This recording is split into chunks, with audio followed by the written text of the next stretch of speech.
दोस्तों, हमारा मन एक आकर्षक यंत्र है। यह आपको बना भी सकता है और बिगाड़ भी सकता है। इसलिए यह आप पर निर्भर करता है कि इसका उपयोग आप खुद को बनाने के लिए करते हो या फिर खुद को बिगाड़ने के लिए, क्योंकि यह हमारे रोज के दिए हुए आदेशों पर काम करता है। बहुत समय पहले की बात है। सूर्य की किरणें हिमालय की चोटियों को छूने का प्रयास कर रही थीं, जिससे घाटी में बिखरी धुंध धीरे धीरे छंट रही थी। एक छोटा सा मंदिर, मानो पहाड़ों का अभिन्न अंग हो, शांत खड़ा था। मंदिर के प्रांगण में एक वृद्ध भिक्षु ध्यान में लीन थे। उनकी आंखें मूं थीं और चेहरे पर गहरी शांति छाई हुई थी। कुछ ही दूर पर एक छोटा लड़का, जिसकी उम्र मुश्किल से 10 साल रही होगी, पेड़ों के बीच छिपकर भिक्षु को देख रहा था। लड़के के कपड़े फटे हुए थे और चेहरे पर भूख की पीड़ा स्पष्ट झलकती थी। उसका नाम राहुल था और वह एक अनाथ था जो सड़कों पर भटकता हुआ मंदिर के पास पहुंच गया था। राहुल को भिक्षु के बारे में अफवाहें सुनी थीं। गांव के लोग उन्हें एक महान संत के रूप में मानते थे, जो लोगों को जीवन का रहस्य सिखाते थे। राहुल निराश और भ्रमित था। वह जीवन के संघर्षों से थक चुका था और किसी ऐसे उत्तर की तलाश में था जो उसे शांति दे सके। आखिरकार राहुल पेड़ों से बाहर निकला और भिक्षु के सामने खड़ा हो गया। भिक्षु ने अपनी आंखें खोली और लड़के को शांत भाव से देखा। राहुल हिचकिचाते हुए बोला, गुरुदेव, मैं बहुत दुखी हूं। मेरा कोई नहीं है और मुझे नहीं पता कि मुझे क्या करना चाहिए। भिक्षु ने धीरे से मुस्कुराया और कहा, बच्चे, खुशी और दुख जीवन का हिस्सा है, लेकिन असली शांति आपके भीतर ही है।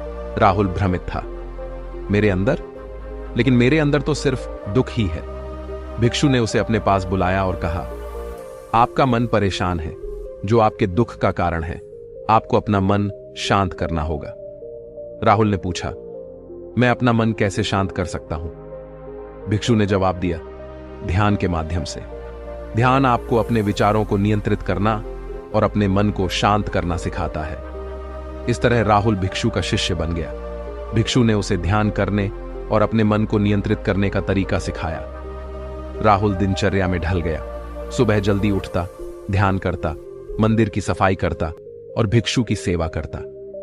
हफ्तों बीत गए और राहुल को धीरे धीरे बदलाव महसूस होने लगा। वह पहले से ज्यादा शांत और केंद्रित था। उसने अपने विचारों को नियंत्रित करना सीख लिया था और दुख उसके ऊपर इतना हावी नहीं होता था। एक दिन राहुल भिक्षु के पास गया और पूछा, गुरुदेव, अब मैं बहुत बेहतर महसूस कर रहा हूं, लेकिन कभी कभी बुरे विचार मेरे दिमाग में आते हैं। मैं उन्हें कैसे रोक सकता हूं? भिक्षु ने मुस्कुराकर कहा, राहुल, विचार नदी की तरह है। आप उन्हें रोक नहीं सकते, लेकिन आप यह चुन सकते हैं कि उन पर ध्यान दें या न दें। जब कोई बुरा विचार आए तो उसे बहने दें, उस पर ध्यान न दें। राहुल ने विचार किया और कहा, लेकिन कभी कभी विचार बहुत मजबूत होते हैं। भिक्षु ने उसे एक पत्थर दिया और कहा, इस पत्थर को पकड़ो और पानी में फेंको। राहुल को जैसा कहा गया था वैसा ही किया। पत्थर पानी में डूब गया। भिक्षु ने पूछा, अब पत्थर कहां है? राहुल ने जवाब दिया, पानी के नीचे। भिक्षु ने कहा, अपने विचारों के साथ भी ऐसा ही है। जब आप उन्हें पकड़ते हैं और उन पर ध्यान देते हैं तो वे डूब जाते हैं और आप पर हावी हो जाते हैं, लेकिन जब आप उन्हें जाने देते हैं तो वे चले जाते हैं। कुछ महीने बीत गए और राहुल काफी बदल गया था। वह अब एक शांत और आत्मविश्वासी युवक बन गया था। वह अपने जीवन की कठिनाइयों का सामना शांति से करने में सक्षम था। एक सुबह राहुल भिक्षु के पास गया और कहा, गुरुदेव, मुझे लगता है कि मैं अब जाने के लिए तैयार हूं। भिक्षु ने मुस्कुराकर कहा, मुझे पता था यह दिन आएगा। आपने बहुत कुछ सीखा है राहुल। राहुल ने कहा, आपने मुझे जीवन का असली अर्थ सिखाया है गुरुदेव। मैं हमेशा आपका आभारी रहूंगा। भिक्षु ने उसे आशीर्वाद दिया और कहा, अपने रास्ते पर चलो राहुल, लेकिन याद रखो, खुशी और शांति हमेशा तुम्हारे अंदर ही रहेगी। राहुल मंदिर से चला गया, अपने भविष्य की ओर चल पड़ा। वह जानता था कि रास्ते में चुनौतियां आएंगी, लेकिन वह अब उनका सामना शांति और दृढ़ता से करने के लिए तैयार था। कुछ साल बाद राहुल एक सफल व्यापारी बन गया। वह एक दयालु और सम्मानित व्यक्ति के रूप में जाना जाता था। हालांकि वह कभी भी भिक्षु की शिक्षाओं को नहीं भूला। एक दिन राहुल मंदिर लौट आया। वह यह देखकर हैरान रह गया कि मंदिर जीर्ण शीर्ण हो चुका है और भिक्षु बहुत बूढ़े हो गए हैं। राहुल भिक्षु के पास गया और उन्हें प्रणाम किया। भिक्षु ने मुस्कुराकर कहा, राहुल, ये तुम हो। मैं तुम्हें देखकर बहुत खुश हुआ। राहुल ने पूछा, गुरुदेव, आप कैसे हैं? मंदिर की यह कैसी दशा है?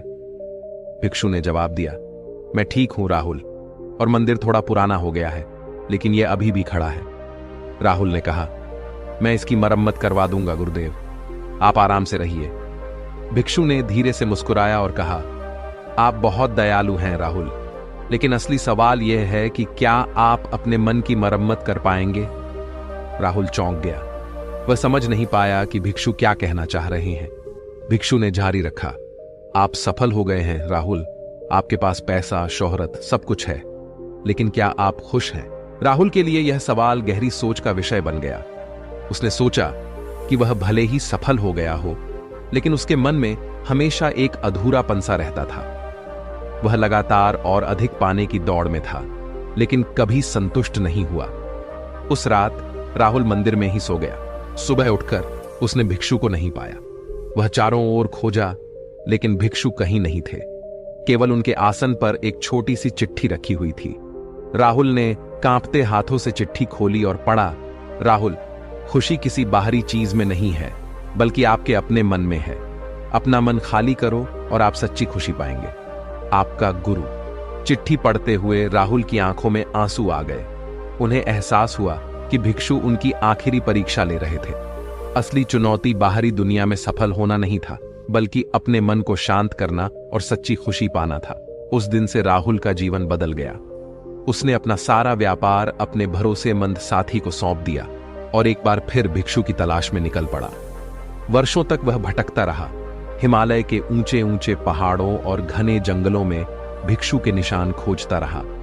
रास्ते में उसने कई संतों और गुरुओं से मुलाकात की, उनसे सीखा, लेकिन कोई भी भिक्षु जैसा ज्ञान नहीं दे सका।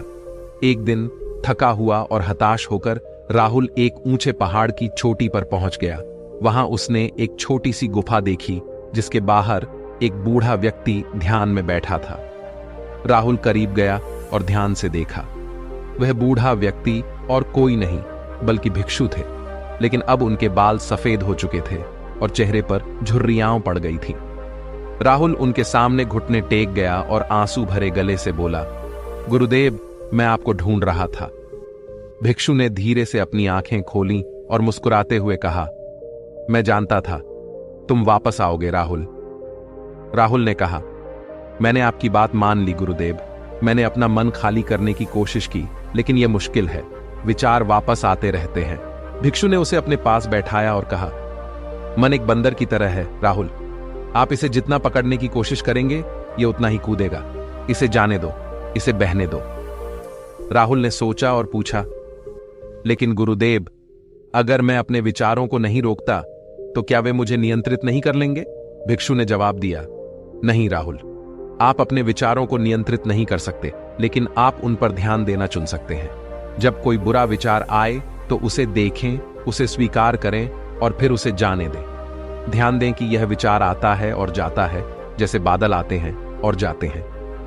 राहुल ने कुछ देर सोचा और फिर कहा, मैं कोशिश करूंगा गुरुदेव। आने वाले दिनों में राहुल ने भिक्षु के साथ गुफा में रहकर ध्यान का अभ्यास किया। उन्होंने अपने मन को शांत करना सीखा और विचारों को बहने दिया। धीरे धीरे उन्हें शांति और सद्भाव की अनुभूति होने लगी। कुछ समय बाद भिक्षु ने राहुल को बताया कि उन्हें लगता है कि राहुल अब तैयार है। उन्होंने कहा, राहुल, अब तुम्हें अपने रास्ते पर चलना चाहिए। दुनिया को आपकी दया और करुणा की जरूरत है। राहुल दुखी था, लेकिन उसने जाना कि भिक्षु सही है। उन्होंने गुरु को प्रणाम किया और गुफा से निकल गए। इस बार राहुल दुनिया में एक अलग इंसान के रूप में लौटे। वह अब भी सफल था, लेकिन उसकी सफलता उसके मन की शांति से उपजी थी।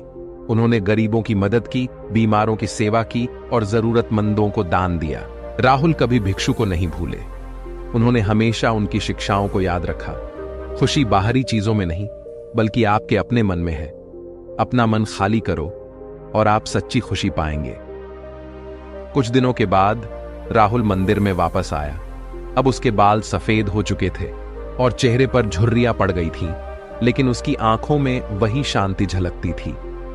मंदिर अब जीर्णोद्धार हो चुका था और राहुल को देखकर पुजारी अवाक रह गए। राहुल ने पुजारी को बताया कि वह सिर्फ मंदिर के दर्शन के लिए आया है। वह मंदिर के प्रांगण में खड़ा हुआ और अपने गुरु के साथ बिताए दिनों को याद किया। आंसू उसकी आंखों में आ गए, लेकिन वे दुख के आंसू नहीं थे, बल्कि कृतज्ञता के आंसू थे। अचानक राहुल की नजर मंदिर की एक दीवार पर टंगी तस्वीर पर पड़ी। यह तस्वीर उसके गुरु की थी, जो शांत मुद्रा में ध्यान करते हुए दिखाई दे रहे थे।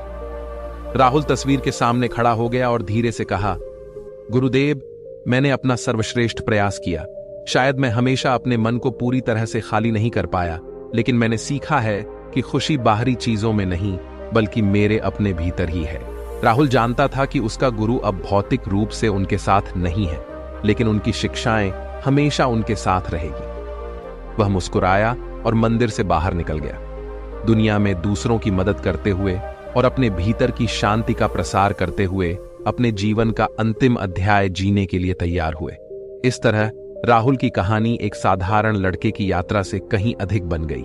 ये जीवन के गहरे सत्यों की खोज, खुशी की अनंत खोज और एक गुरु और शिष्य के बीच अटूट बंधन की कहानी बन गई। ये कहानी हमें याद दिलाती है कि सच्ची खुशी और शांति हमारे अपने भीतर ही होती है और हमें केवल इसे खोजने के लिए अपने मन को थोड़ा खाली करने की आवश्यकता है।